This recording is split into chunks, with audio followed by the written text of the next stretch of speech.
Thanks for listening to the Drummers Weekly Groovecast. You can contact the show at twitter.com/DW Groovecast and through Facebook at facebook.com/Drummers Weekly Groovecast. Good evening. I am warning you right now, if you touch my drums, I will stab you in the neck with a knife. Ain't a boogie. Ain't a boogie. Mom! Take it easy. Lower it. I'm not gonna lower it. I have to do this now. I don't mind you playing it, but lower it.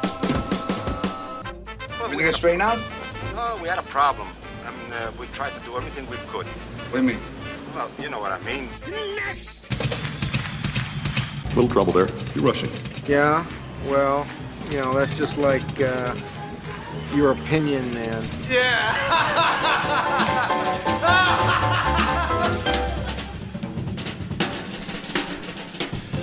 All right, happy Monday, everybody. What's up? Yeah, Phil and John here from the Drummers Weekly Groovecast. We're feeling okay today. How are you feeling, man? I feel better than I should. Well, I feel better than James Brown. Did we ever come to the realization, was that Melvin Parker that played on that track? I believe so. I think he played on Papa's Got a Brand New Bag, too. We have a brand new bag this week, that's for sure. We do. And we have an interview for you folks with the great Joel Rosenblatt, who, kind of true to our roots, we're bringing you somebody who deserves greater recognition, don't you think, John? No doubt about that. And on top of that, we are forging new ground here at the Drummers Weekly Groovecast. This is our first shot at doing a remote interview on Skype, and dare I say, it went off without a hitch. I love it. Sounds good. No issues whatsoever. Yeah. Thanks to Phil and his diligent research and such. I don't know what you're talking about, man. I had this rig put together with like duct tape and chewing gum, man, making sure that it would work, but it turned out, didn't it? It turned out great. You know, and you guys won't be able to, of course, see this since you're listening to it, but we actually had Joel on video, and it worked flawlessly, man. It worked out really well. Thanks for being the guinea pig, Joel. Boy, welcome to the future. You know, we were able to do this thing. Joel is up in New York, and of course we're down in Atlanta, and so we were able to successfully get this thing done. And I think that everybody's gonna, if you know Joel and you know about his playing, I'm going to say that any preconceived notions you might have about this guy are going to be shattered by the time you get done with this. And I mean this in a very positive way. This guy was more than open to anything we had to ask him and did not disappoint. Yeah, man. It was cool. You know, real honest about the reality of what he does and his insecurities even. So it was really refreshing in that sense. We're going to go ahead and get this show going. And you can find us on our Facebook page, facebook.com/Drummers Weekly Groovecast. You can tweet us if you're a fella who likes 140 characters or less at twitter.com/DW Groovecast or just at DW Groovecast as the kids are wont to do. And you can also reach us at our proper email address, drummersweeklygroovecast@gmail.com. John, if you don't have anything else, let's talk to Joel. I love it. Let's get to it. All right, see you on the other side.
Welcome, Groovecast Nation.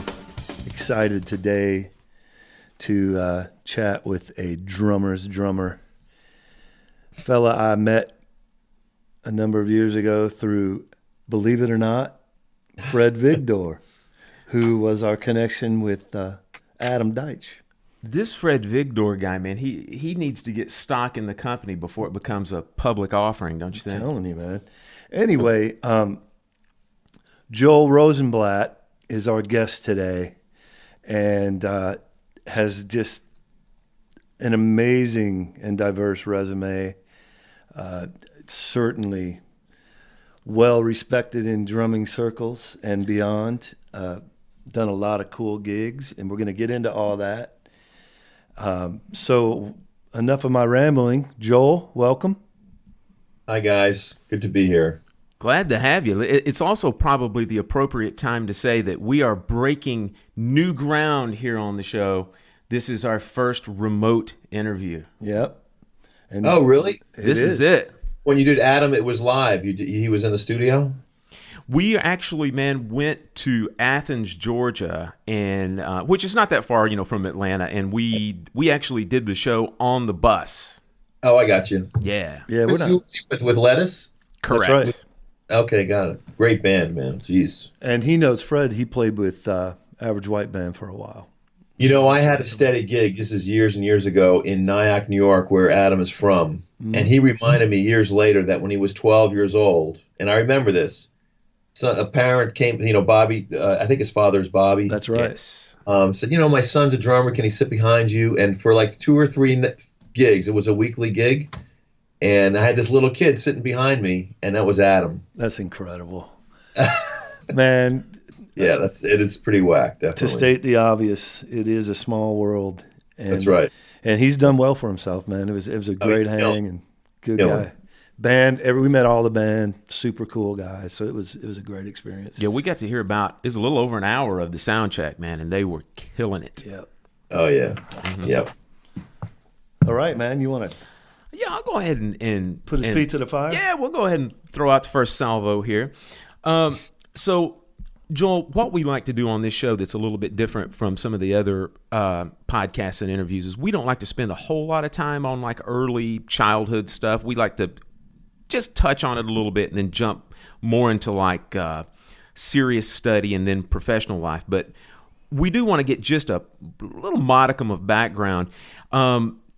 I noticed from reading some of your stuff online that originally you started out as a trumpet player, and and it was chiefly due to an influence that your brother had. It seemed like he was really into Tijuana brass.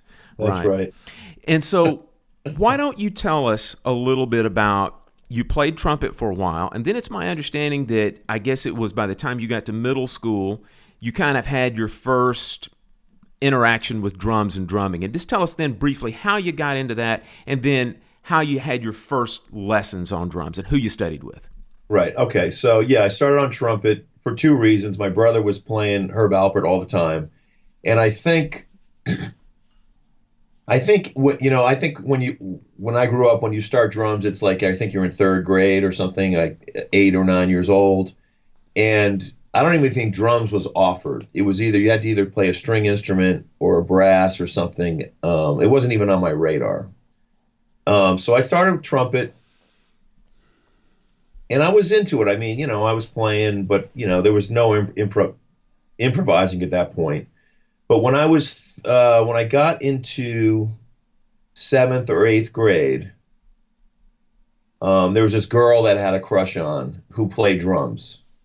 I swear and I kind of faked an interest in drums. Hey, that's kind of cool, just to kind of talk to her. Is that a drummer, like a budding drummer or what, right? A dog is a dog, That's right. But long story short is she lost interest, and I ended up buying her drum set, or my parents did that. And that's how I kind of started.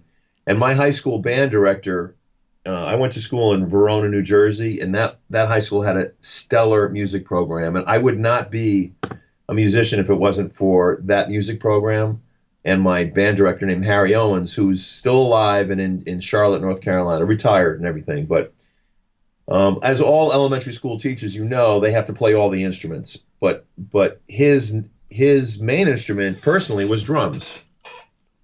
And he, even though I was playing trumpet at the time and just fooling around on drums, he recognized I had a talent. And I took my first lessons were actually with him. He kind of showed me how to hold the sticks. I remember going to his basement and we were playing, Stan Kenton charts and Woody Herman stuff. And I played in the high school jazz band as a drummer while still playing French horn in the concert band.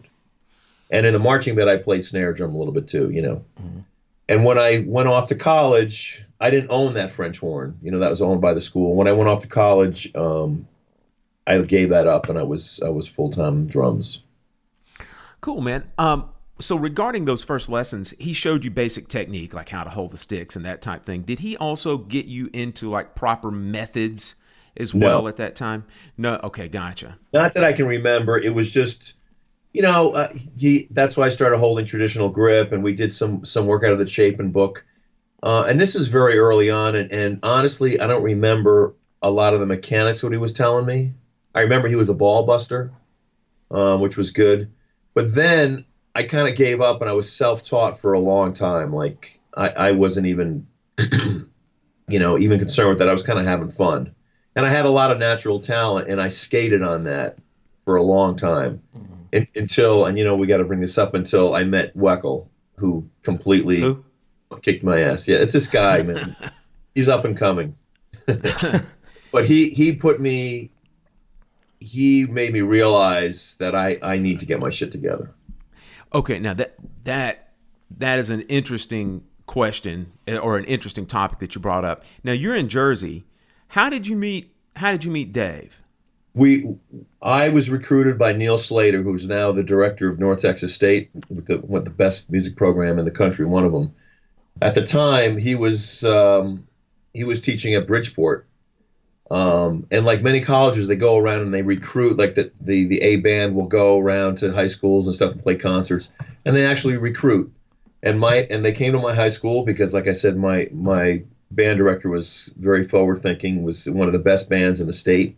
I was all state, all region, all that stuff, as a drummer. And Neil noticed me and said, "Hey, you should come to my school, blah, blah, blah." I ended up doing that as a freshman. One of the first freshmen ever to make the A band in college, right? Nice. So I was like, my ego is, I had no idea of anything. And then I heard that there's this new kid coming in from St. Louis in the spring semester, which was Weckel. And that's when everything changed. Okay, so good story. So now, prior to going to Bridgeport, you had been primarily self-taught aside from your teacher that you had in high school at that time. That's right. Right. Okay. So you and I have some common ground here from the standpoint that I studied with Ed Soph a bit. Yep. And then also where I went to undergraduate school, one of his teaching proteges was who I studied with for 4 years as well. So I know a good bit about Ed. So when you first got to school and met Ed, for anybody who doesn't really know him that much, just give us a little bit about, I'm sure you were in for a bit of a shock then from that standpoint that you had not studied that many methods other than like Chapin, and then all of a sudden you meet Ed. Yeah, I mean, Ed, when I went to meet Ed, I found out that I was doing everything wrong. And this is from me, my thing about teachers is everything a teacher says, I always take with a grain of salt, because whatever worked for them because of who they are, and they developed this thing that allowed them to be excellent players. The same method may not work for everybody for various reasons. It could be that, the physical strength, the stature, all those things. But at the time when I was 17 or 18, when I met Ed, I didn't know any of that. And he basically tore me down. And for the first time ever, I was not thinking about, wow, this feels good, or, hey, man, this is fun. I was thinking about, am I doing this correctly? And right and wrong had never really come into my I had never even thought about that. It was just like, man, I was like, grooving, thinking I was grooving, whatever it was in high school or college. And I was having fun and I was playing from the heart, and when I met Ed, all of a sudden I was using my brain and thinking about, like, am I sitting at the right height? Is my elbow moving? You remember all the elbow stuff, Phil, right? Sure, Like, absolutely. he wanted me to play heel down. That was really uncomfortable for me. So that was a whole thing. And then to make matters worse, Ed was only there for one semester, and then he split. And I was like in the middle of trying to figure stuff out, and I was kind of left high and dry. But he really got me thinking about the mechanics of drums. It was very cool. I wish I could have studied more with him, but then he I think that's when he went to Texas. Gotcha. Yeah. At that time when you were in school, did you study like we'll call them like the large popular methods, like the syncopation book, go through the rest of the Chapin, new breed, stick control, that kind of stuff? Yeah. I can't really remember what I was studying with Ed. Probably the Chapin thing. In fact, I'm sure of it. And I don't remember if we were doing hand stuff. He was kind of focusing on my grip and stuff like that. And again, it was a long time ago and only for like 4 months. But the interesting thing is the next teacher that came in was Randy Jones from Brubeck. I think he just passed a few years ago. This guy, I credit really to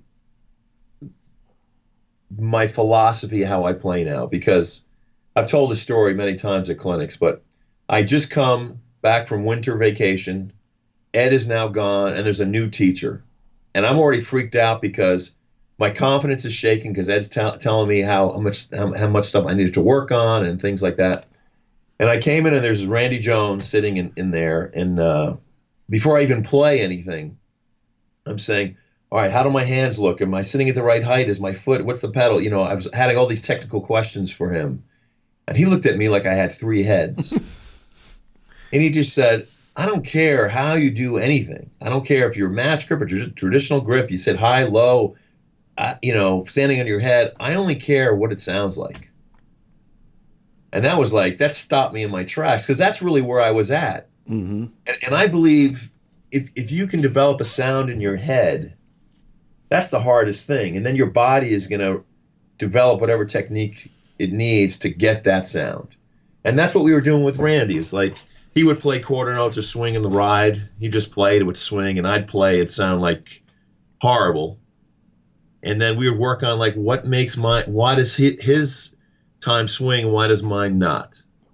And we just work on that. And in some lessons I would show up and he'd say, let's not play, let's go for lunch. And we would talk about, like, what are you listening to? What are you thinking about? When you're playing, are you listening to the trumpet player, the lead trumpet? Are you playing with the bass player? It was a way more musical approach. We never worked on technique, not one time.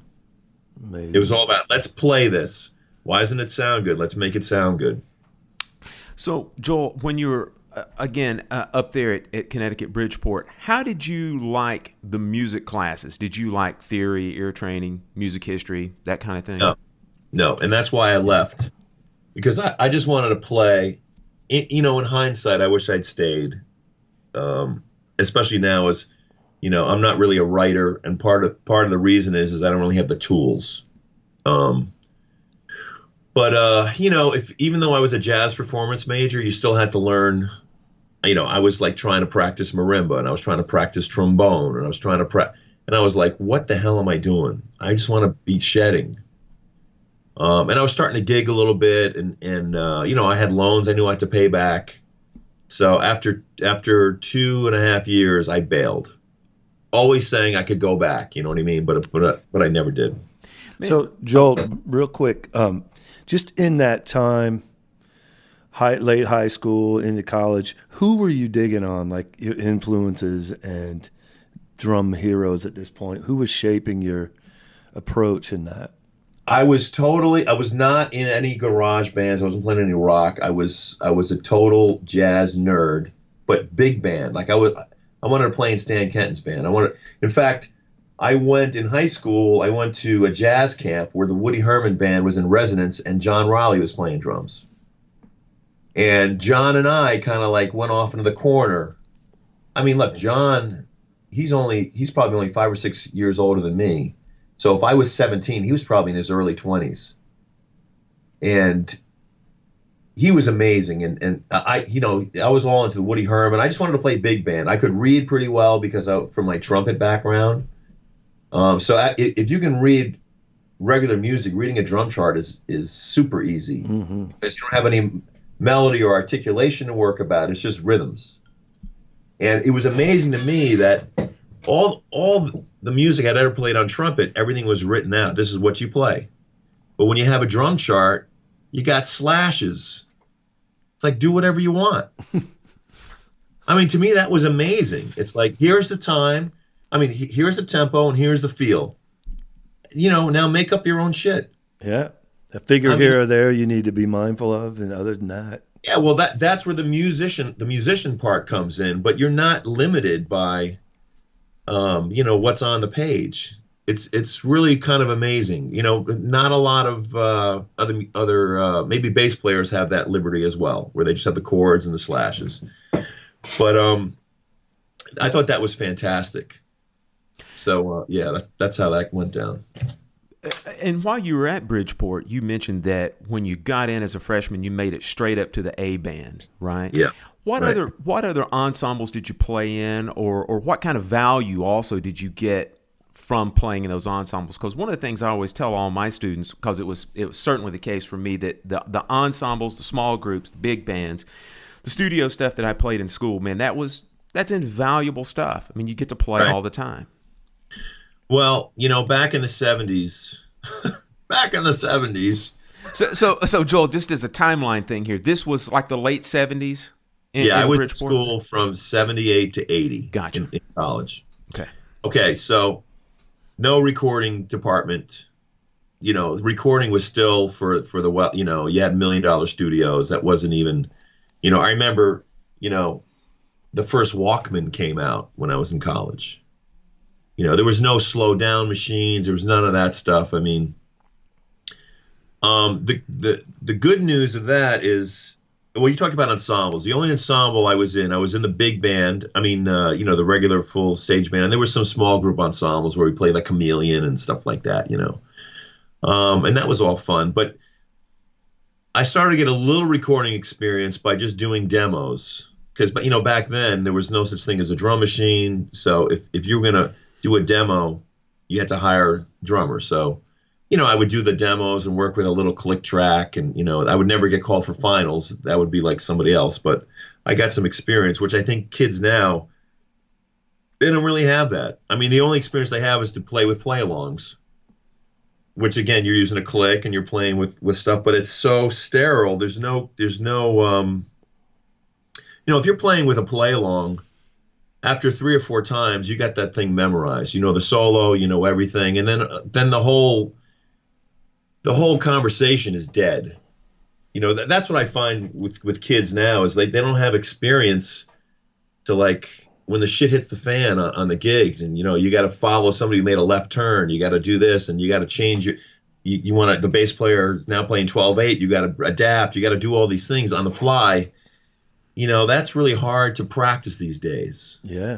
Well, sometimes, go ahead. Sometimes even just 2 different bass players, and, making that work is something that it seems to be lost with kids at this point. It's locked into the grid and the, loops and all this stuff. So it's an interesting. Absolutely. And that's a real thing. I think a lot of feel is absent from a lot of pop music now, for obvious reasons, because but there's some exciting stuff happening now, like kids, especially, I live in New York, so there's a lot of cutting edge stuff, and it's kind of exciting. But it's interesting because the technique of kids now is just mind blowing. I mean, the bar is so high now, I can't even touch what these 20-year-olds are doing technique wise. The only thing I have over them is experience and maybe knowing what not to play. And that's a thing, But even the audience now, I mean, even with the gospel chops and everything, I mean, the stuff is so exciting. People want to see that. They really want to see it, and that shit is really amazing. I mean, I don't know what the hell's going on, but to my mind, it's bordering on really overplaying. I mean, if I played like that on any of my gigs, I'd just get shown the door. So.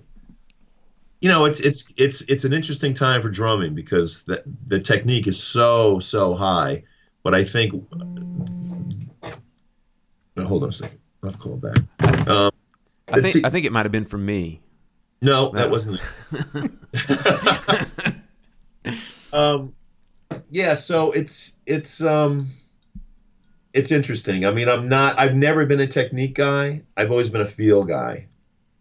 And I think for some gigs now, they really want a visual thing, and I'm not a visual drummer. I like to be in the back and just laying it down. Yeah. Yeah.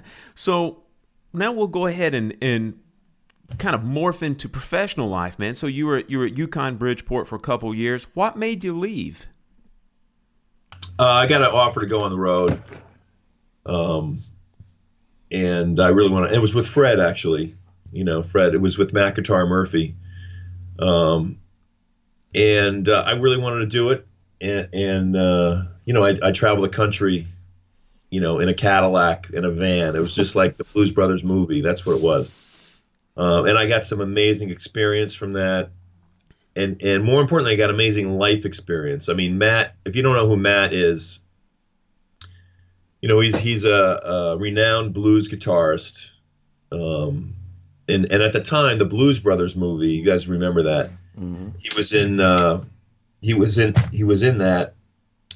And I was like this, 20-year-old white Jewish kid from Jersey, and I'm driving around the country in a Cadillac with an old black man born in Memphis who, when he grew up, he had to ride the back of the bus. So it was a whole, just talking to him was just amazing growth. So that, and I want to add something to that, because at the time in college, I was also studying with Gary Chester. I studied Gary this is before the book. I mean, he hadn't even written the book yet. And if I don't know if you know Gary, Gary you had to go every week, and if you missed a lesson, you still paid, which I kind of got, But then I was saying, hey, Gary, can I be on hold because I'm going to go do this tour. And he said, yeah, you can go do the tour, but you got to pay me every week. And I was like, really? What? I mean, aren't you training? Aren't you like, this is what we're supposed to be doing? He said, no, you got to, so I ended up leaving Gary. I thought that was kind of odd. That's the first time I've ever heard that before. Yep. You had to pay whether you were there or not. I'm going to have to let you go, Gary. Yeah. I couldn't afford, I would have liked to, but I couldn't afford to do that. I mean, I think, Matt's gig didn't pay a lot. It was really, but anyway, so that's why I left. I really thought I needed to get some experience playing. I didn't want to play practice trombone anymore and marimba and all those things. So that's why I ended up leaving. Gotcha, man. At that time when you left Connecticut, you said you were from New Jersey. Did you technically move back home, or did you move into the city, or what did you do? In other words, where'd you base yourself out of? Yeah. When I went to college, my freshman summer, I went home that summer. That was the last time I went home to live. And then the next summer, and then I stayed up in Connecticut for a couple of years. I actually lived with Fred also. And then a couple other cats who I still know, Paul Mariconda and Rob Aries, were both keyboard players in Pelham, New York. And then I got married. I got married in '86. And we bought a house in Yonkers, and I lived there for 19 years. We divorced about 10 years ago, and now I live up in Somers, which is an hour north of the city, and I got this whole 3-acre spread. I built a recording studio, and it's slamming up here. Beautiful. I saw some pictures, man. Yeah. Stunningly cool. Yep. I'm really lucky, man. I live on 3 acres, but I'm in the middle of 100 acres that has no that you can't build on. It's protected. Nice. So I'm up here. I can play anytime. I can do it. It's awesome. So how busy is the studio outside of you doing tracks on, that kind of thing? You have projects come in? I don't advertise. I've had some projects in here, but it was built really. Again, this is 2007 is when I built this, which again in the recording world is a lifetime in terms of what's affordable and what's. So it was really built for me to do tracks and stuff like that, and that's what I do. I have had full bands in here. If it's a project that I dig and that I believe in, but it's not like I'm taking. I need to get an assistant engineer and all that stuff. I don't have any of that things. Actually, at NAMM show, I'm getting ready to purchase an Antelope Goliath. I don't know if you know that piece. It's a very powerful software-based interface. That's going to streamline my situation here because I've been building the studio now since like 2003 in my old house, and I keep adding stuff like Band-Aids and on top of it, and it's like it's so convoluted now that I'm the only one that knows the signal path and how to work. I could never bring somebody in here. It would be 10 weeks of training. If you think that's convoluted, you should see how we were recording this. Yeah, it's so I really want to get it streamlined so it's easier for me and easier for somebody to come in and assist. And then if that happens, I think I might accept some more outside clients.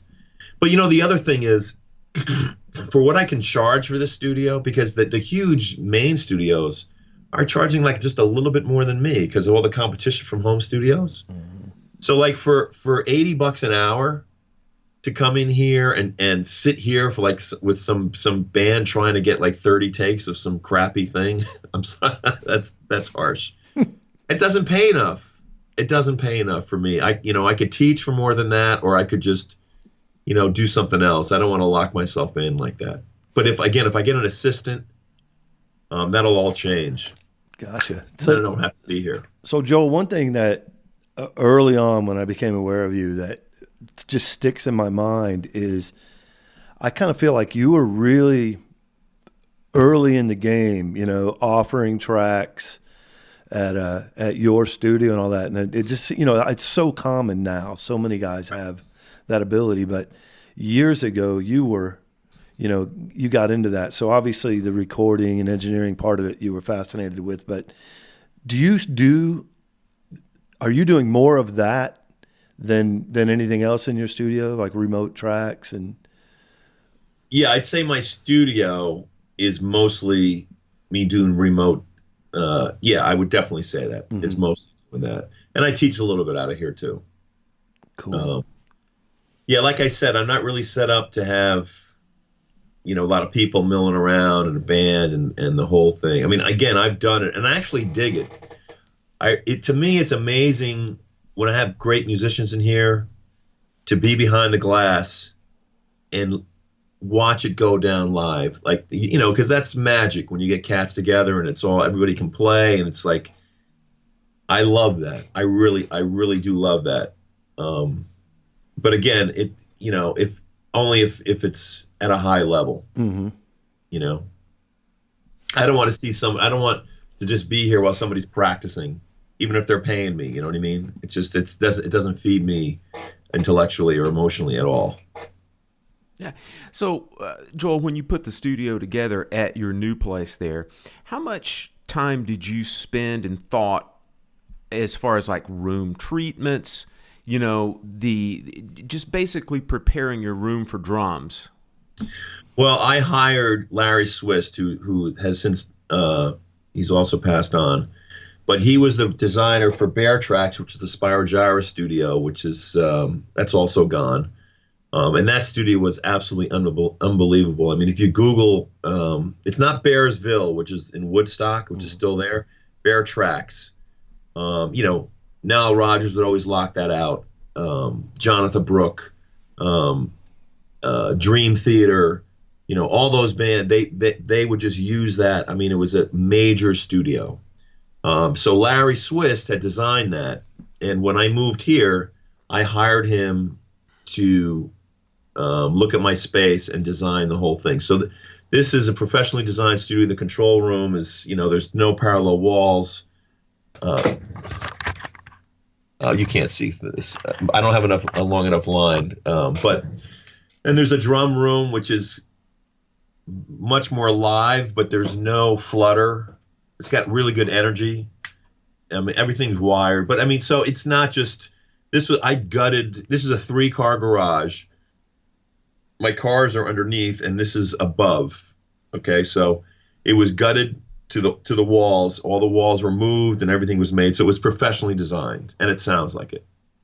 Cool, man. And then regarding the gear, I know that you're getting ready to do a major studio overhaul there, but just tell the folks as far as like what kind of preamps do you use? What kind of like software do you record with? That sort of thing. Right. Just give everybody an idea. Well, I've been using Digital Performer since the beginning.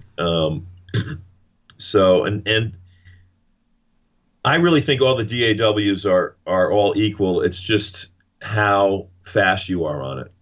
And I can fly on DP. I know all the key commands, and so really it's the plugins. I'm using all Waves and I'm sorry, not Waves, but PSP. I'd have to actually look. I have so many. But I mix in the box, right? I have my outboard gear that I record drums through. I have a Universal Audio. What is this? It's a 2610 for the overheads, and then I endorse this company 80K, which is a microphone company. But for a while they were making really high-end Class A preamps, and I have 8 channels of they're custom made, made in America. They have op amps where you can swap out like a Cinemag or a Jensen or so I have 8 channels of those. Those are for the drums. I have an Apogee 8016 conversion, and that goes through light pipe into some of my old Motu 2408, and that's a transparent pass-through. It's just really a light pipe bridge. And I have a Soundcraft Digital 328, which is a Soundcraft board, which I'm getting ready to retire when I get this Antelope conversion. The Antelope is going to use the Apogee conversion as well as its own conversion. It's set up for both of those. And let's see, I got an Avalon 737 for vocals. I have Hafler monitors, NS10 monitors with a subwoofer, Benchmark, D to A converter, ARD Sync clock, and that's going away too because that's going to be an Antelope piece, and a Mac, an old 2008 Mac Tower with SSD drives. Cool, man. And then one more thing about the studio stuff, and then we'll go back and do a little bit more career type thing. But for your drum gear proper, like in other words, the stuff that you record with, what do you like to use in your studio? I have my original Star Classic kit here, the very first one. Me and a few other guys helped develop the Star Classic line. So this is the very first kit that I got. I had a prototype, which I actually ended up selling to a student that had Art Star 2 lugs on it, but it was a Star Classic shell. And back then they made Star Classic birch. Mm-hmm. So I used that for a while, but when the Star Classic Maples proper came out, I took it on the road with Spyro, and then I had it on the road for a couple years, and then a new color came out, so they wanted me to have a different color, so I took the white one home, and this kit never goes out, and I have all the drums. I have 3 bass drums, every tom, and it really is killing. Let me ask you this: when you were in the development aspect with the guys at Tommy, did you just hand them like Gretsch drums and just said, "Do this"? Yes. They asked me, come on, what drums? It was. Let me see if I can remember. It was me, Simon Phillips, Rayford Griffin, Stuart Copeland. I might be missing Kenny Arnoff. Yeah. So we were guys that they kind of like say, like, what do you guys want? And I told the Tama guys, like, look, if you want to know, you guys already know this, but all the heavy cats are still using their Gretsch drums in the studio and for records. They put, that whole thing with Vinny and the Gretsch drums with the Yamaha hardware. Mm-hmm. that's what cats were doing. You know, so Picaro always, even though the Pearl. I mean, John Robinson. Yeah, when they were touring, you know, they'd have their the stuff, but you know, when they were really ready to do their stuff, they bring out their old Gretsch stuff. So I said, well, you guys should make, you know, your drums are too thick, you know, they're too heavy and blah blah blah. So I said, you know, you want thin maple shells and you want die cast hoops. And then and basically that's what they came out with the StarCast mount system, which was way ahead of its time when that came out. So basically, the Star Classic Maple at that time was like a supercharged Gretsch kit. So I was in heaven, man. I still love them. They're killing. Believe me, you don't have to convince us. That's pretty much it's what we own. So yeah, good stuff, man. So now going back just to go back to, you finished playing with Matt Guitar Murphy, and it's kind of my understanding through reading some stuff that one of your next gigs, you were with Pure Prairie League. Is that right? Oh, that was a blast, man. Yep. Tell us how you got into that. That's the closest I ever got to a pop gig. Yeah. So my friend Jeff Pivar, who's a great guitarist with Crosby, David Crosby, and I mean, he played Ray Charles. He played with everybody. He was from Connecticut when I met him when I was in school, and he was doing sessions for Pure Prairie League, and their drummer, something happened with their drummer where he couldn't make a tour for whatever reason. It was temporary, and Jeff recommended me to sub. It was like 10 dates or something, and I got to tell you this story because again, I'm like a nerdy white kid, you know, just so nerdy. I'm still living. This was the summer in college when I said I went home my freshman year. Yeah. So I got the call, and then I was going to meet the bus in Hartford, Connecticut. So my mom, I put all my drums in the station wagon. My mom drives me up. We're meeting the bus at like 11 in the morning. They have driven all night from Detroit. They did an overnighter, and they were going to meet, and they were going to pick me up, and we were going to Maine. So I meet in Hartford. The bus comes up, and these cats come out. It was like Fast Times at Ridgemont High.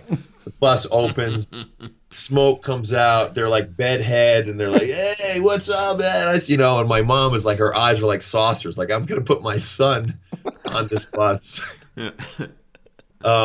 But it turned out these were the greatest cats. Mike Riley, the bass player, who also still is managing the band, and Craig Fuller. Or actually, at the time, it was what's Gary's last name? He's a huge writer in Nashville.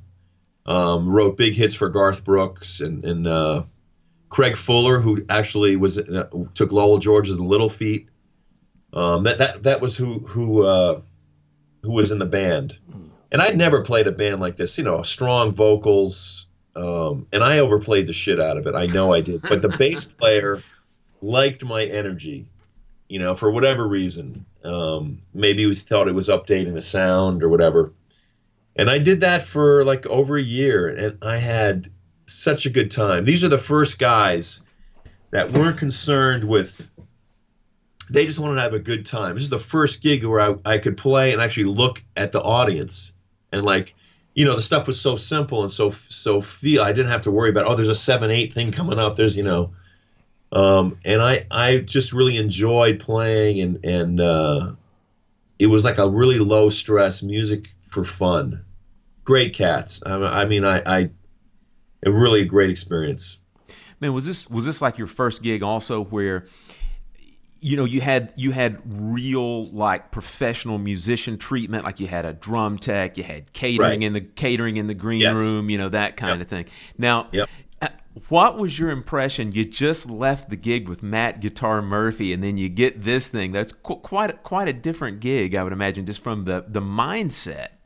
Right. Absolutely. I mean, it was great. I mean, really the best thing about it was, so many musicians are they're dark and they're tortured because they're always trying to get better. And they're like, oh, I suck. And I gotta, these guys were just like, let's just go out there and have fun, and really it's like, a lot of the tunes like oonch, oonch, oonch, oonch. You know, it was like a real Southern country kind of thing. They had some, you know, like "Let Me Love You Tonight" was a big hit with Sanborn played on it, and you know, I mean, they were kind of getting to that pop thing.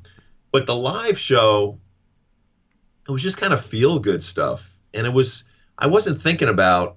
It was kind of the Edzo versus Randy Jones. I wasn't thinking about, man, I got to work this stuff out. I was like, man, let me just make this groove, and you know, people are smiling, and I'm smiling, and you know, everybody's smiling at everybody. That was like a new thing, because most of the times the jazz guys, you know, they're digging in, you know, it's like that intensity. You know, this wasn't intense. This was just fun and musical, which was a new experience for me. So when you got that gig and then you met those folks over in Hartford, you had never played note one with them. And then you went to Maine and played the gig. So you had to get prepped a little bit. Did they just say, here, kid, here's some songs. You got to learn this stuff, and we're just going to hack it out on the gig? That's a good question, because I don't remember how I learned this stuff. They might have sent me some cassettes tapes or something. They might have sent me some cassettes or something, because obviously I learned the tunes. So I must have, yeah. And I did, and I do. I always do my homework. I mean, when I'm going to a gig, I'm 100% prepared. And you know, the end of that story is I was supposed to be doing it for 10 gigs, but they asked me to stay on, so I ended up doing it for over a year and a half. And the only reason I left is because of the Michelle Camillo thing, which is again another complete left turn. Well, there's the segue that I was going to make myself. Don't have to do that now. So okay, so you're with Pure Prairie League, and then all of a sudden you get the call for the 180-degree opposite gig. Yeah, could not be more opposite. That's right. And I mean, you go from feel-good music to now all of a sudden you got to be on high alert. Every note you have to play stands up straight. That's right. This next gig. So how did you get this? You're obviously with Pure Prairie League. How did you get the call? How were you even on the radar for this? Well, like I said, you know, Dave and I are really good friends, Weckel, and he had the gig. He got called for Chick. And Michelle, you know, said, you know any drummers? And he recommended me to audition, not for the gig, but to actually audition. I think they listened to a bunch of guys, or he did. And that's how I got it. And I'll tell you, Michelle called me, and I was a big fan, because I used to go see Michelle play. He knew who I was, but had never heard me play. I used to go to McKell's and see Dave and Anthony and all the guys, and I was like, I knew all the tunes. I mean, that was a force majeure, that band. I mean, I couldn't believe, you know, there was nothing like it happening. So when I got the call, it was 10 days before my audition, and I never practiced so much in my life in those 10 days to prepare for that. And I almost bailed at the last minute because I didn't think I was ready. I was just like, you know, it's that there's that mentality, like it's better to make no impression than a bad impression. Mm-hmm. And I didn't really feel I was ready. I mean, you know, I had to like play this tune. There was this tune called Tombo in 7/4, and there's a freaking drum solo, and I couldn't even play in 7/4, you know, comfortably. And there was you know, and I was like, I'm going to be playing with Michelle Camillo and Anthony Jackson in a fucking rehearsal studio. I was petrified. I was absolutely petrified. So I tried to prepare, and I swear the day before I was almost going to call and cancel, but I ended up not doing that, luckily. And I don't know what Michelle heard, but I guess he heard enough to think he could work with me. And that was the start of that. I mean, it was, you know, Anthony, I was so self-deprecating for the first year in that gig. I'd be like, oh man, I'm so sorry, you guys. It's so great to be, you know, Anthony actually took me aside one day and said, listen, you have to shut up with that shit. You would not be here if you couldn't cut the gig.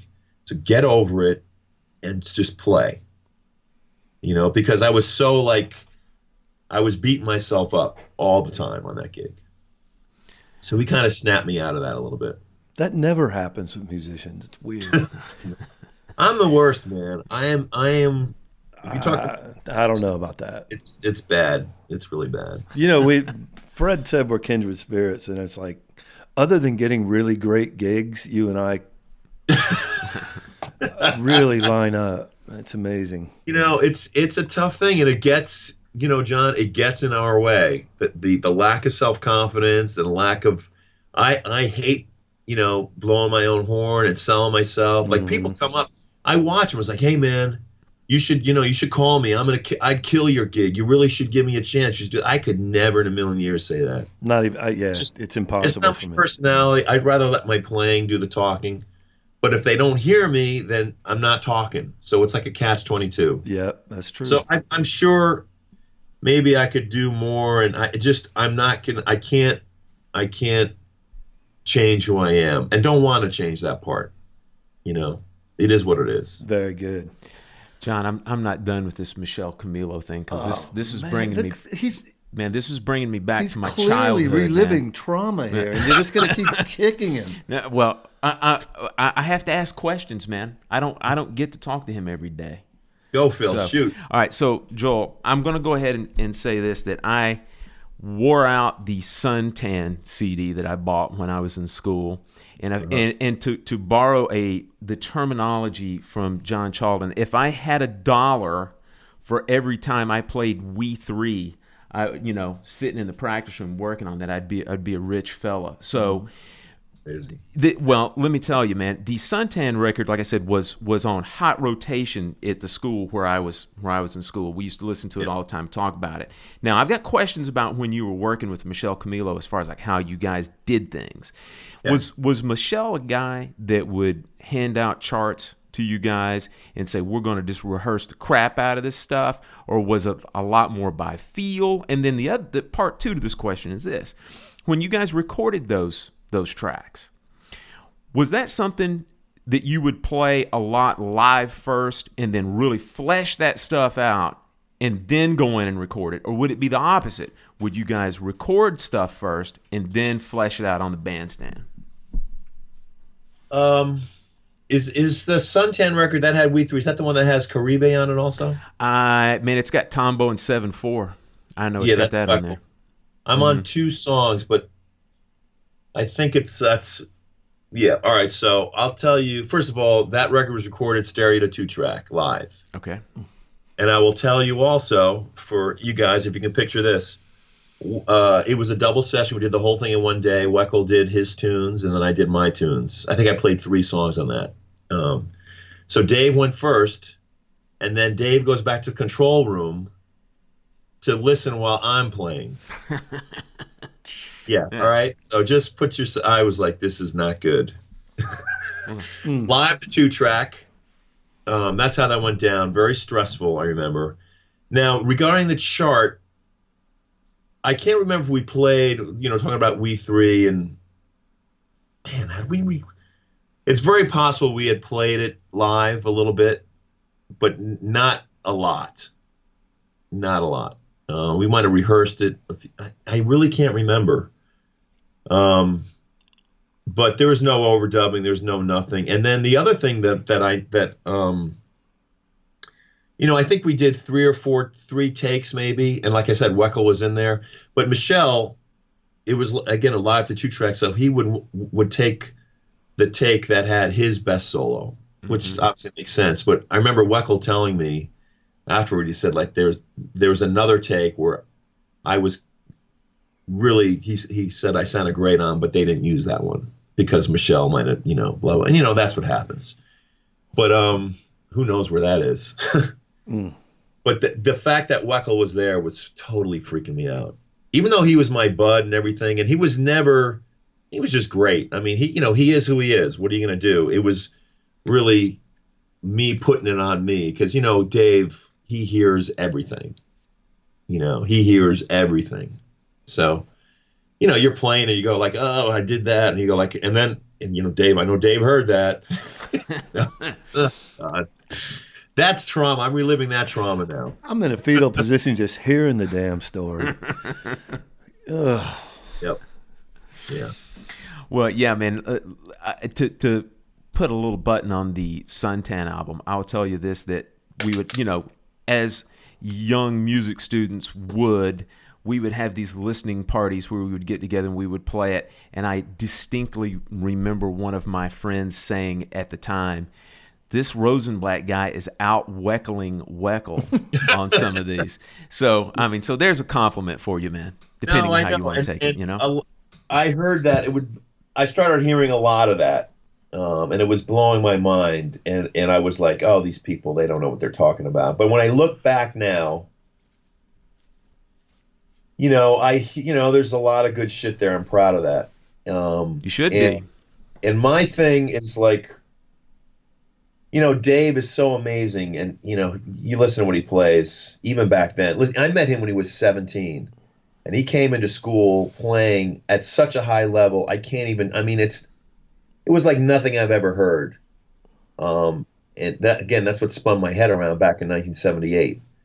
And he's always been a hard worker, practicing, and his success and when you hear what he plays is a result of that. And I was really struggling every time I play. Even now, I'm always struggling, and that creates, I think, like drama. It's like, wow, is he going to make it? What's going to go on? When you see Dave play, he's so fluid, and it's like amazing.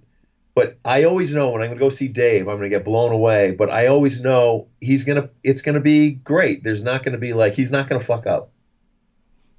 In fact, my favorite hangs with Dave was when we were in college. We used to go do this double drum thing together, and we would get a little loaded.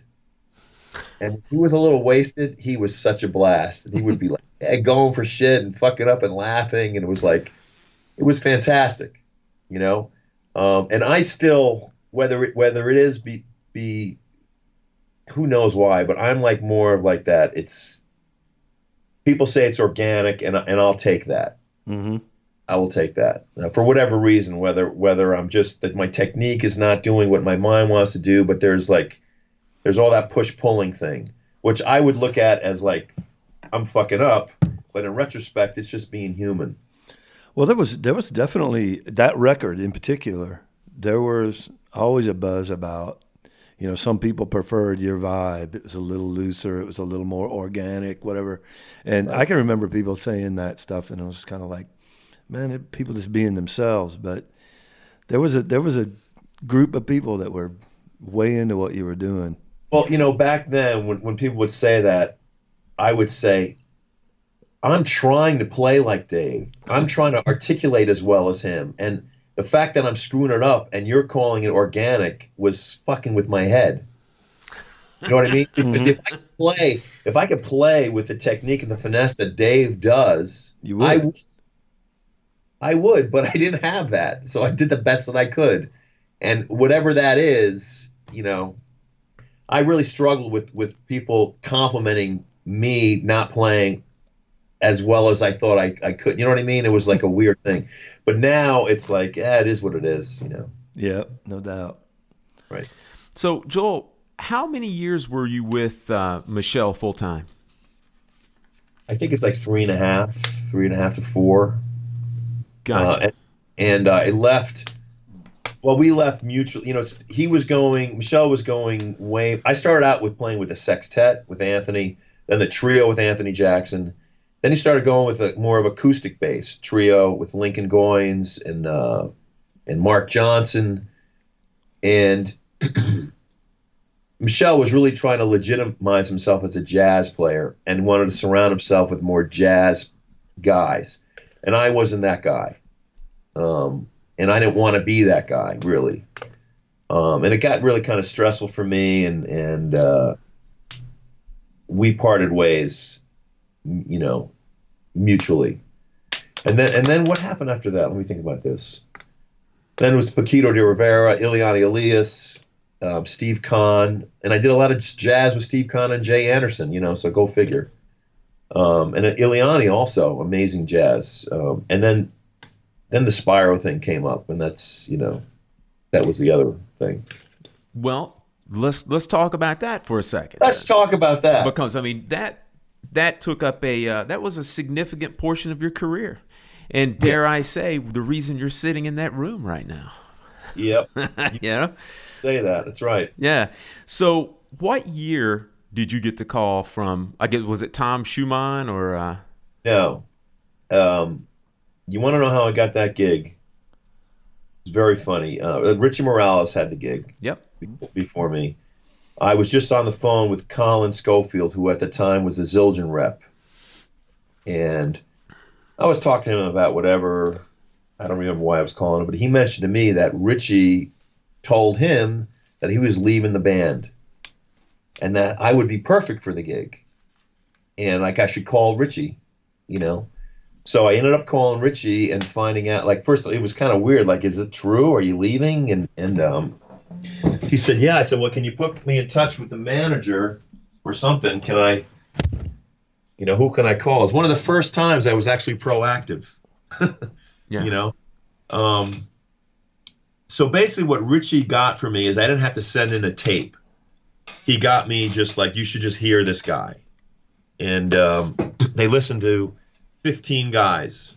They narrowed it down to all the submissions they got. They narrowed it down to 15 guys. They did 3 days of a rehearsal studio where they listened to 5 guys for 3 days. So 15 guys. They all had to play the same 3 songs that we all prepared. And they at the end of each day, at the end of the session, they narrowed it down to 5, like, who are your top 5 guys? And this is very cool how they did that. So they narrowed it down to 5 guys, and then they made cassettes, candidate A, B, C, D, or E, and they gave the cassettes to everybody, didn't say who was who. And they said, just put these cassettes in your first to last. And whoever averaged the highest in everybody's list got the gig. Wow. And that was so it was kind of diplomatic how they did it. It was very cool. What year was that, Joel? That was in 90. 90. Yeah, so I auditioned, I think, in November, December of 1990, and then I started for rehearsal in February of 91. Cool, man. So now that gig also, if you want to make a comparison between that and say like Michelle Camilo, I think there's a couple of interesting likes and dislikes about it.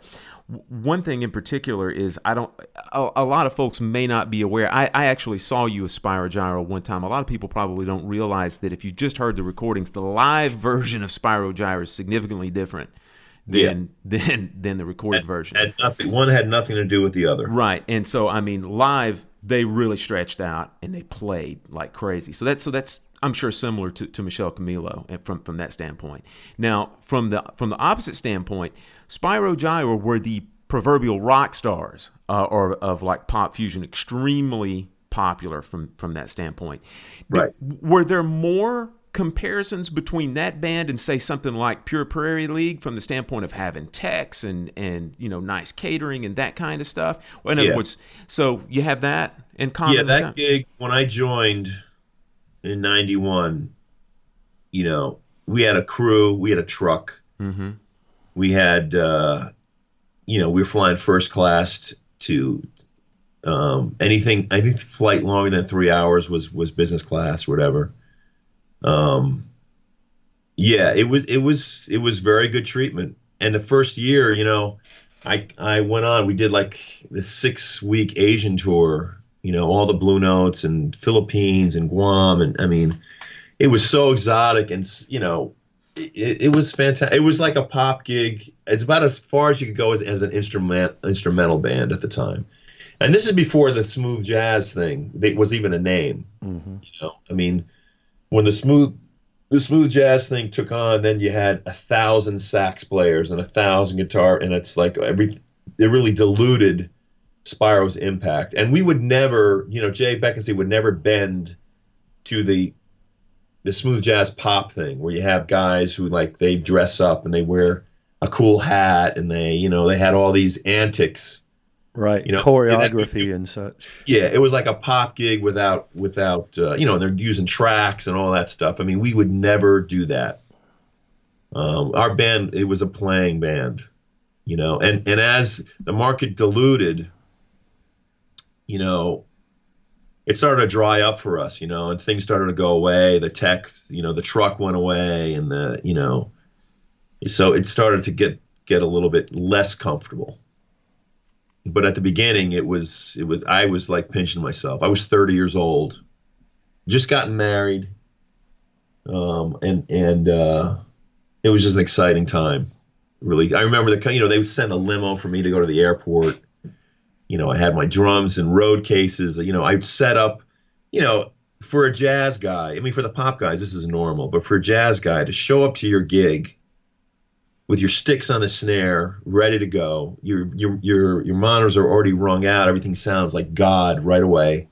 And then you're finished. You leave your stuff and you go hang out, go to the whatever part, and then you get on an airplane and show up at the next gig, and then all your stuff that's been driven overnight is set up. I mean, it's just I will say I never took that shit for granted.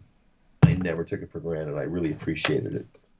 Man, when you were with Spyro, did you at that time, or were you, I should say at the time, incorporating any type of electronics, triggers into your rig? Yeah. Dove in. I just called Tom and everybody. I was like, send me this. I was a double pedal owner, not a double pedal player. Yeah. Yeah. It's like, yeah, give me one of those. I'll put it up there. And I had, a whole rack system. I had a full rack of electronics, because they were carrying all that stuff. I could really do whatever I want. And I never really got it down, but I had a couple things. I think there's a video on YouTube of a solo I did in the early 90s where I have my whole electronics, and I got I using these they were called pole cats. You remember those? Sure do.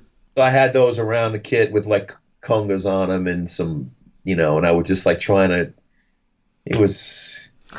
wish I never did it, but I was jumping on, and I had some delay on the bass drum when I'd play a shaker. I dabbled in it, but I never really got it totally together. And then when we couldn't start, we had no more truck, we had all that stuff. I dumped all that stuff, and so we started really whittling down. Man, at any time when you were carrying electronics and that type thing, did Spyro ever play with any sequences or clicks or anything? Never. The closest we came to it is there was this one tune we had a radio hit called Ariana. Mm-hmm. And on the record, there was a shaker that went through it, through the whole thing. So what I did is I put a shaker sample of it was like a 2-bar loop, but every time I hit the bass drum, it would go like and the groove was like doom ba doom ba, and I had every time I hit the bass drum, it would re-trigger that shaker. So I would be hearing and through the house, whatever, that eighth note. So I would have to keep in time, but that's the closest I came to playing with a click, just because every time I hit the bass drum, it would trigger a 2-bar sample, and then every time I hit it again, it would re-trigger. You know what I'm saying? So it didn't keep going. Hold on, let me get rid of this call. Oh no, I don't have to take that. Okay. All right, so that's the closest we came. We never did any clicks. I think I did one drum solo where I had a little drum machine and I put on a cowbell thing that I play with, but that was short-lived because it wasn't happening. Yeah. So, Joel, there was an article that I read that you had written in Modern Drummer. I guess it was probably the early to mid 2000s when you were making the decision to leave Spyro at that time. Just tell our folks what went into your decision-making process to leave Spyro, because I mean that was a great gig. Yeah. I really kind of got I got kind of frustrated with the pop mentality, meaning we're going to rehearse 10 songs and then play these 10 songs for the rest of the year. And Jay ran the band like a pop band. In other words, there were spots to stretch, but different arrangements or different trying to do other things was kind of frowned upon. And I was cool because I had other things going on, and that was fine and everything. But as the band got slower, less work and less work, Spyro had a no subbing policy. which is fine. And they would also have a thing where, they gave you like 90 days, like they wouldn't release you 90 days, in case they got a gig, you know what I mean? So as the work was getting less and less, and I was getting called to do these other things, and I wasn't allowed to do them because, we might get something and then they don't, and then I don't have the work. It was getting harder to afford to be in the band. There wasn't enough work, and there was a lot of stipulations that I was having trouble with. And I went to Jay and I said, one of three things has to happen. I either got to get a raise, so the gigs that I do, I can make enough money, or I have to be able to sub, or, and this is what I was really hoping, and what the band was really hoping, is let's just have a season. Like, okay, you own us from, March to November, but then from December, then we all have like 3 months. We have that off where we can plan other stuff and do other things, and he wouldn't do any of those things. And so I just said, I got to go. And it was tough. It was really tough, but look, that band is still playing now. I mean, I could still be in that band. I'd like to think but since leaving them, I've had so much other experience, played so many other learned different kinds of music, and this, I was really getting stuck in Spyro with like that smooth jazz tempo. And I'd be doing these other gigs like, wow, I can't really hold a ballad like at a really slow, or I can't play this fast anymore. And it was like, it was fucking with my head. And I said, I gotta, I'm an artist. The whole reason that when we play is like, I want to make music. I want to play. And it's like, I'm not built to play 10 songs for a whole year. I wasn't built for that. And again, like, it was cool when I could do other stuff, and there was enough work, it all balances out, but it started not to make sense for me. And that's, I think, the name of the article is When It's Time to Go, It's Time to Go. That it was something like that. Right. And really, it wasn't good. I was resenting the gig, and my attitude showed that it wasn't good for anybody.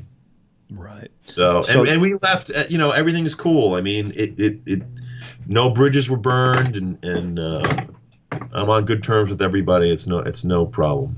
Good stuff. So then you just dove back into the New York scene, worked doing tracks. What was the initial? Yeah, it took a long time. It took about a year. I remember I made the decision to leave about 4 years before I left. And during that 4 years, I took every cent I had and paid down my mortgage. Because I knew when I was going to get out, because I had that gig for so long, people had already stopped calling me. I mean, because, you can't call Joel, he's on the road, he's traveling. I was off the radar. So I knew there would be a good 6 months, a year, where it would take that much time to get reestablished, and I didn't want to have, $3,000, $2,500 a month mortgage with no money coming in. So I just paid that shit off. And it wasn't until I was finished with that I left, just so I'd have lower carrying costs, Yep. And then, you do the thing. You go back, hey, what are you doing? Oh, yeah. Oh, you touring? He said, no, I'm around. Really? But, you got to tell that story 1,000 times. And then, slowly the shit picks up. And again, I left in 2004. That's when I split. So as things picked up, what were like a one-off European tour? I know you do some of that stuff locally. Yeah. Were you doing, things in the city? What? Yeah, one of my best friends, Jay Prince, who, when I was in college, Weckl was in a wedding band, the Hal Prince Orchestra, and Jay was the leader. And then when Weckl got big and went on Simon Garfunkel and everything, I took that place. Mm-hmm. And I was doing the club date thing until I started doing, touring and everything. And then when I left Spyro, I was really dry, and I called Jay. I said, man, if you have anything, and he was really cool. He threw me a lot of stuff to, kind of get me, keep some money coming in. And I still, Jay's one of my good friends, and I don't do the wedding band thing with him anymore, but we have a side project. Because, look, I don't know if you know, in New York, some of the club date bands are slamming. I mean, some of the best musicians. You're playing like a Madonna tune with the guys who actually recorded it with Madonna. That kind of thing. It's kind of bizarro. So I do this little club gig with them, and it's at a high level. He's still one of my good friends. So anyway, yes, I got back into the club date thing, and I was taking whatever it took. Whatever came, I would take. Cool.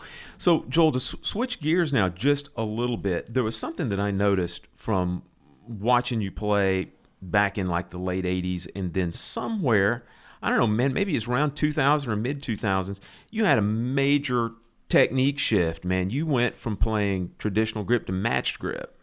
Oh, yeah. When did that happen, and why did it happen? Yeah, that purely happened because of the volume I needed to play in Spiral.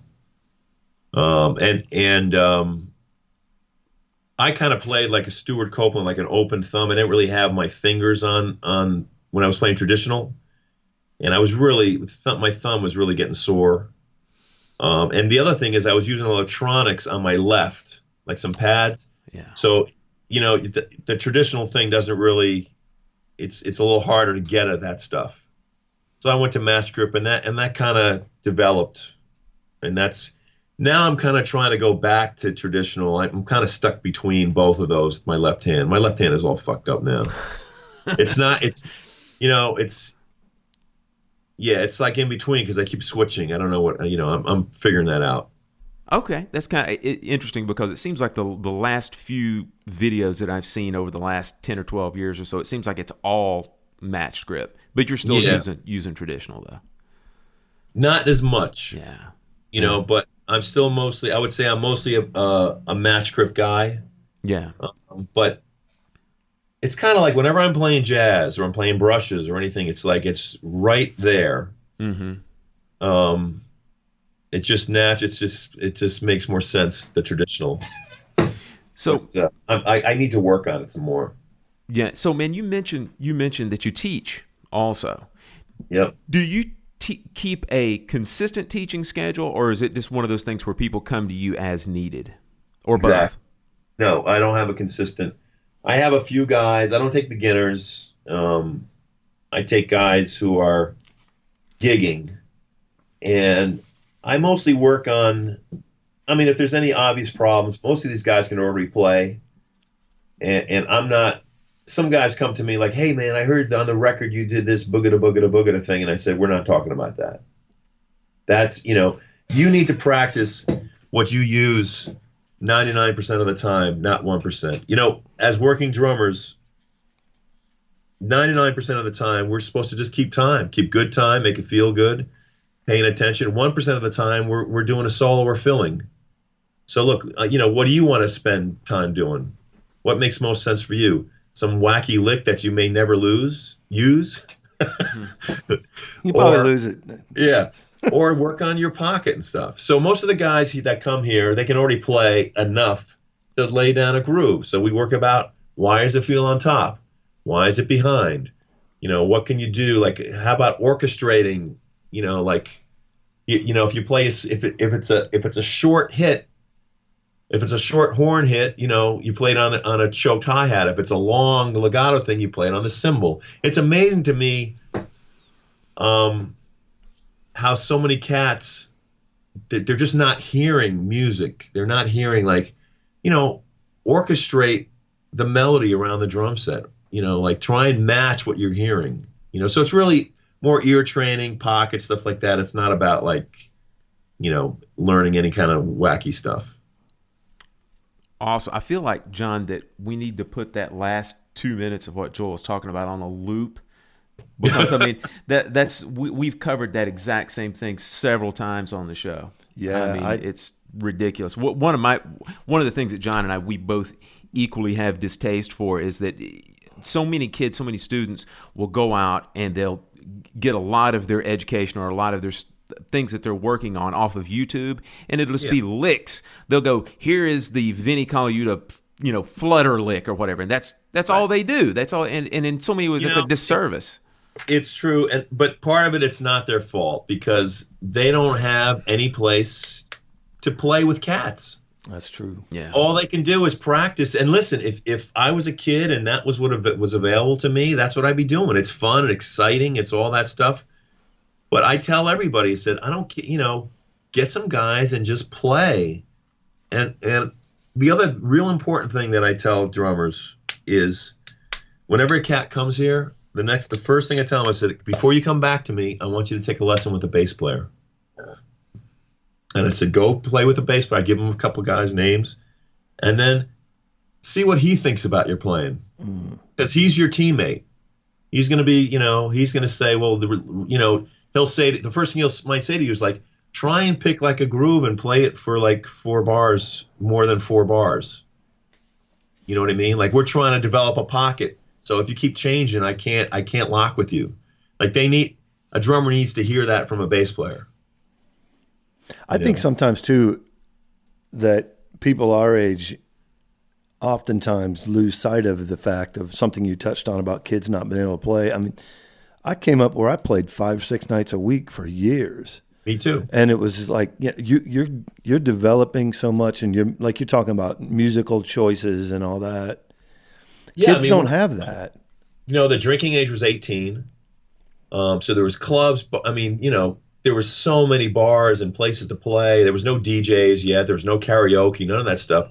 There was tons of work. And again, you develop your people skills, you develop your management skills, you develop your playing, you develop how to maintain your gear, you develop how to get to the gig and not be late. You develop all these things which you need to be a professional.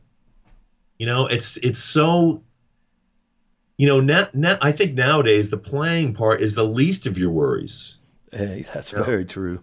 I mean, everybody can play now. I mean, the bar is so high. You got to have the other shit together if you want to work. You got to have all your stuff together. You got to be, return your calls. You got to be conscientious, and you got to be professional, because there's 30 guys that's ready to take your gig, and they'll do it for half your price. Sounds like Nashville. It's everywhere. Sounds like Atlanta. It's everywhere. Yeah. The whole thing today, kids now don't expect to get paid.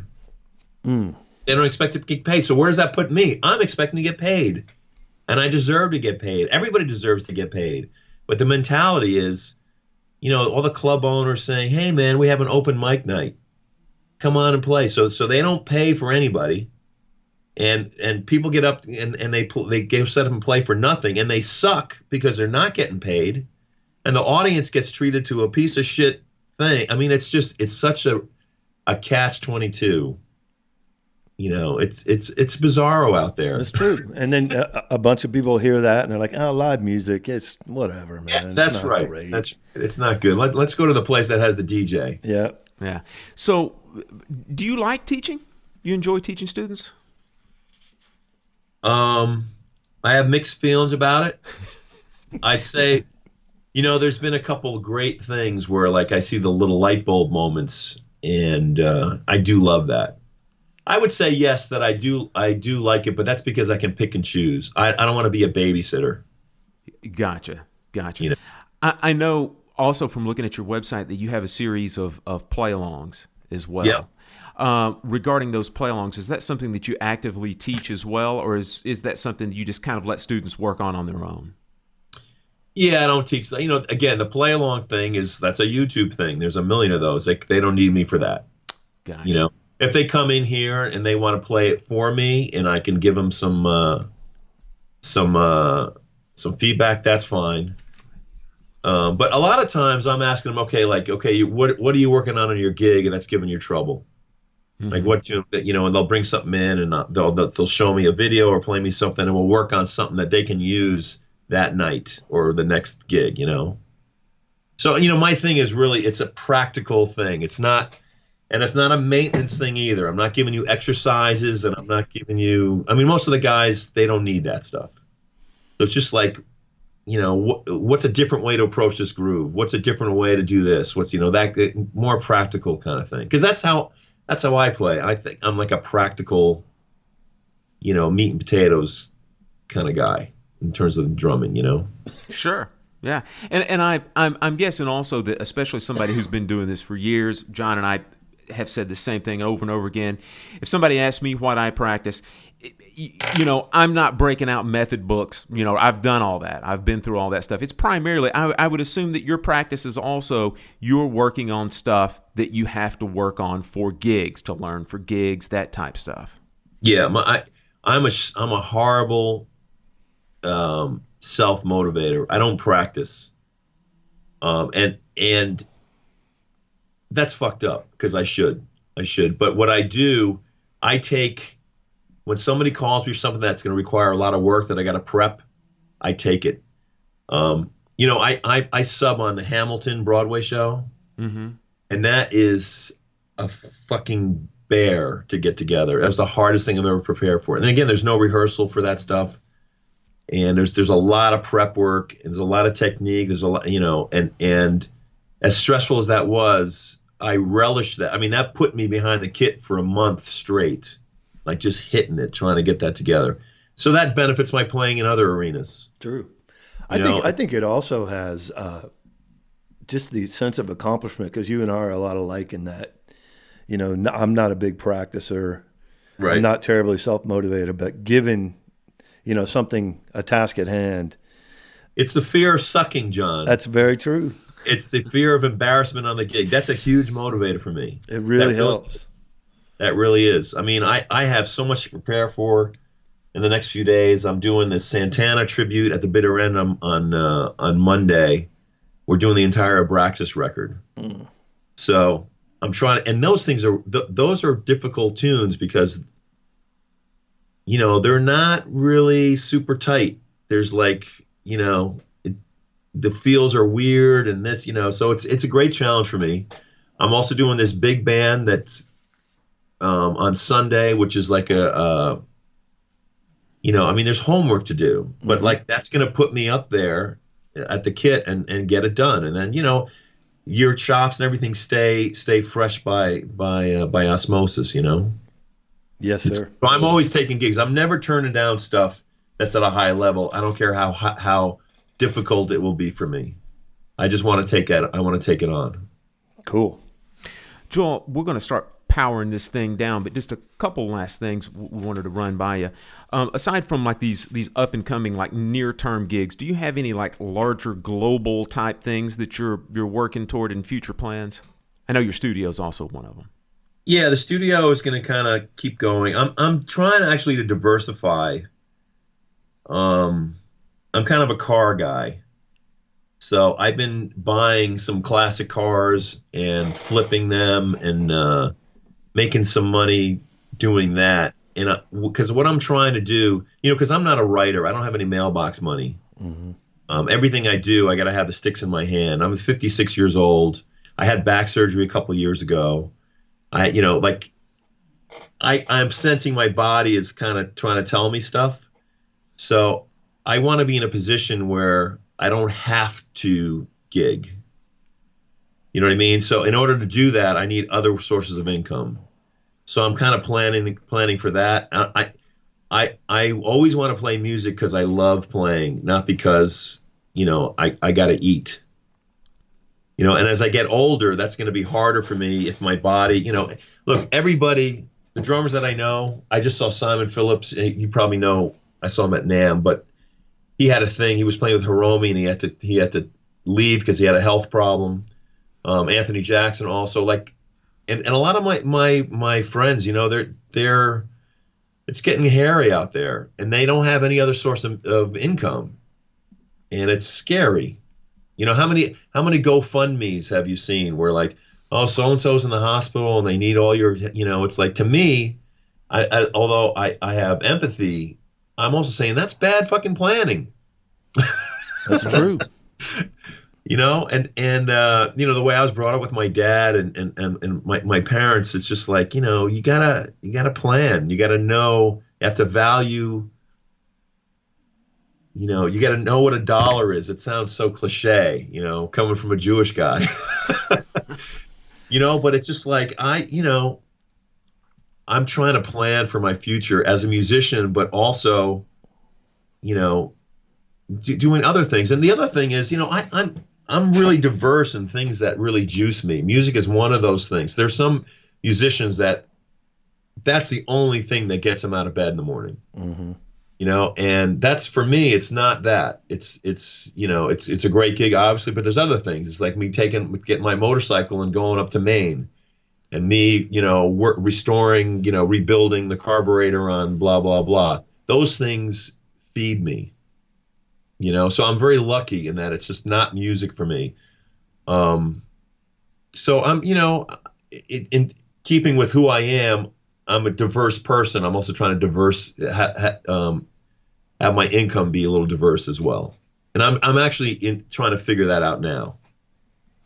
Cool. So, Joel, with that in mind, then, is there anything that you would like to promote or like to tell the folks here about? They're listening to the podcast to like come to your website, your play-alongs, anything like that you'd like to put across? Yeah, I have a bunch of play-alongs at playalongjazz.com, which is run by my good friend Vinny Valentino. I don't know if you know Vinny's great guitarist with Vital Information. Mm-hmm. Mm-hmm. So my play-alongs are there. The video play-alongs are there, and there's also a lot of just audio play-alongs.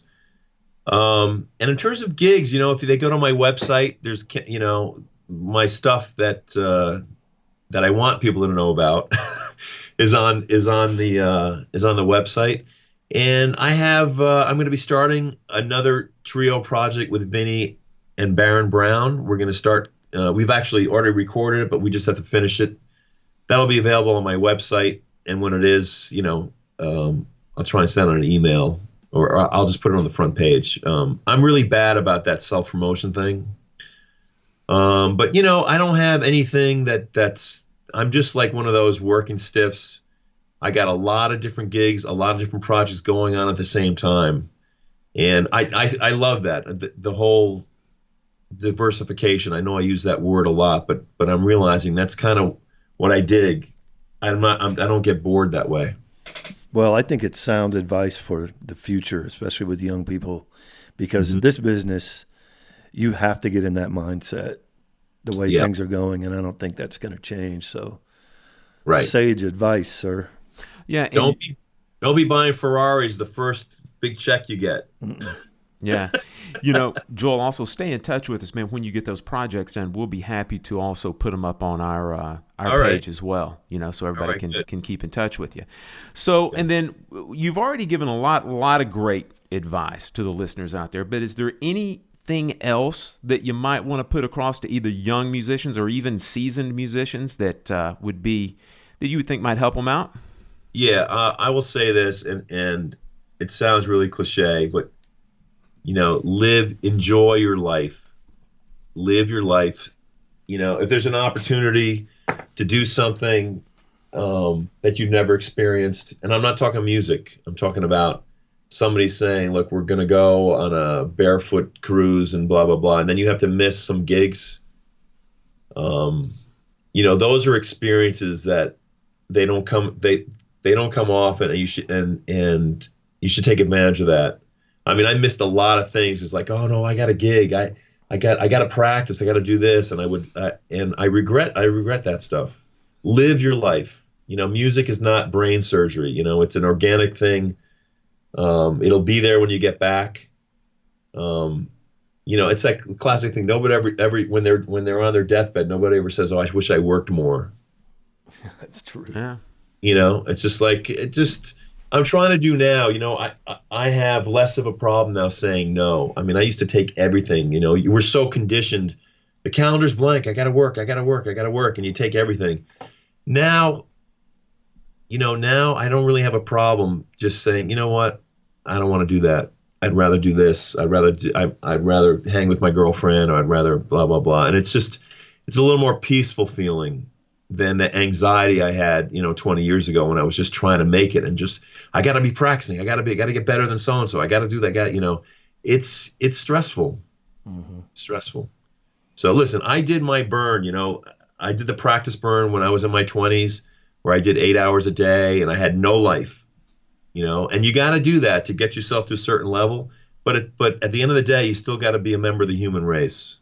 You got to be an interesting person. If you're not an interesting person, you're not going to be an interesting player.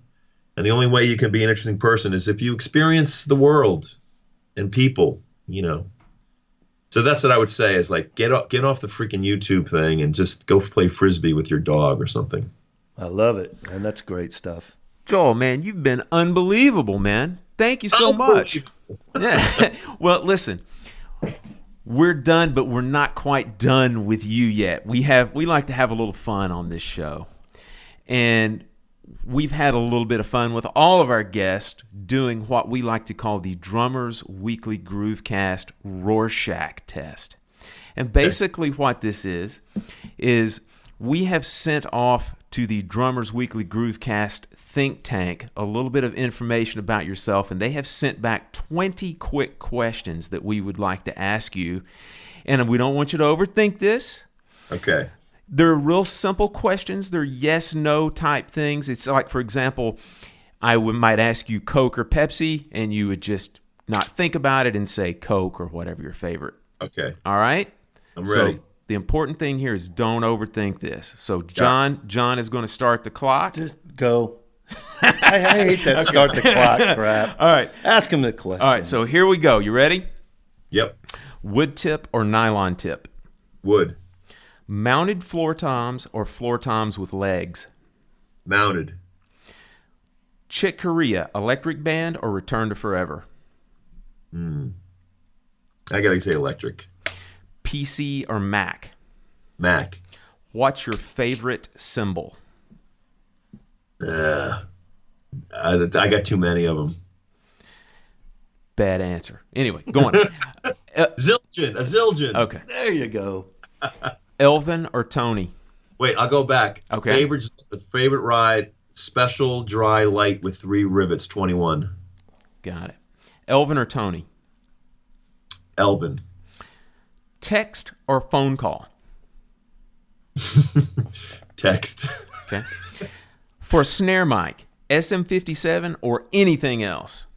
57. When you're on tour, buses or planes? Now, definitely buses. Barbecue, pork or beef? Pork. Medium. Gotcha. Click track or no click track? Wow. I'm split totally on that. I love them both. We'll take it. Okay. You're from Jersey. Do you believe in the legend of the Jersey Devil? I never heard of that. Oh, my gosh. All right. There's a guy from the South thinking he knows it all. Come on, man. Marimba or vibraphone? Marimba. Metal snare, wood snare? Wood. Coffee or tea? Coffee. When you read charts, do you prefer overwritten charts or underwritten charts? Over. All right. Green room catering. Do you eat the food or take money and buy real food? Eat the food. Books, fiction or nonfiction? None. In-ear monitors or wedges? In-ears when they're right, but that's rare. Most important question. We know your first love is trumpet. Maynard or Bill Chase? I got to go with Maynard. All right. There you have it, folks.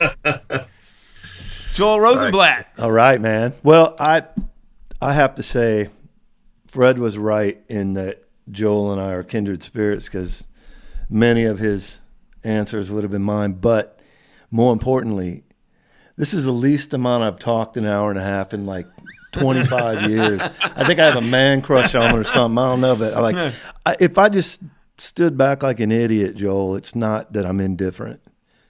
I love you, man. I'm just like, duh. It's all good.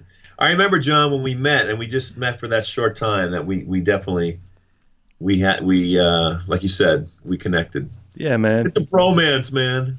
And when you're really comfortable with somebody, you don't have to talk. We can just look. That's true. That's very true. I'm flattered. That's so awesome. Man, I'm blushing over here. I feel like I'm in the middle. I'm a third So wheel. am I. What's going on? I'm old and tired. We're just talking about it. I'm not going to do anything. Great. Joel, fantastic, man. We really right. appreciate you spending some time with us. All right, John, you got anything else you want to say? Thank you, my friend. Thank you. Appreciate your time. Yeah. Pleasure. All right, guys. Until next week, next Monday, we'll see you with a brand new show. John, say bye to the folks. Have a good one. Listen to this man's advice. Live your life. Live your life and call me. February sucks. Once Sorry, again, man. That's my self-promotion for the day, Joel. snowstorm. All right, John. Joel, say bye to the folks. Bye. Nice, great chatting, and I wish everybody the best. All Thanks, right, man. We'll see you guys later. Bye-bye. How about that Joel Rosenblatt? I loved it, man.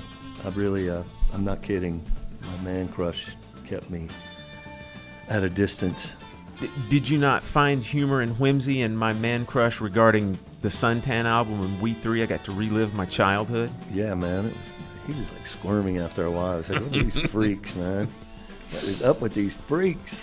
Sometimes there are times you wish that there wasn't any video involved with that. Right? Yeah.